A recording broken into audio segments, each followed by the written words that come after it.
Yes, diving here at Peter Craft's 34 Monterey. I'm going to do a quick after clean video. Spent a lot of time on the tube worms, but besides that, she cleaned up real nice.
One of those sinks, it's not held in there. It looks like the screw is tripped in there,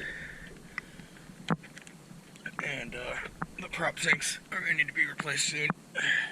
Getting a little rough. Thanks, diving. Thank you very much.